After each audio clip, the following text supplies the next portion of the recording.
Totoo palang babaguhin ka ng sama ng loob hanggang sa mawalan ka na ng gana at pakialam sa kanila. Minsan, pain changes you in ways you never imagined. Yung tipong dati, ikaw yung laging nagka-care, laging nandyan para sa kanila. Pero dumating yung point na parang naubos ka na. Hindi dahil ayaw mo na, pero kasi napagod ka na sa paulit-ulit na sakit. Totoo nga pala yung sabi nila, pain can transform even the kindest hearts into silent, distant souls. Hirap magpanggap na okay ka pa rin, pero deep inside, parang gusto mo na lang mag-let go ng lahat. Hindi mo naramdam ang dating excitement na ibigay ang buong sarili para sa iba. You slowly lose the energy to care and the will to stay. It's not about being selfish.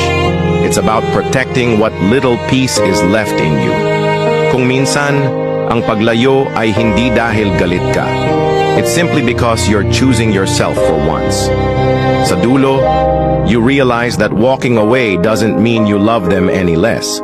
Mahal mo pa rin sila, pero mas mahal mo na ngayon ang sarili mo. Ang sakit ay hindi para manatili sa puso. It's meant to teach you to value yourself. At kung sino man ang tunay na nagmamahal sa'yo, they will understand why you needed to let go. Remember, it's okay to choose you.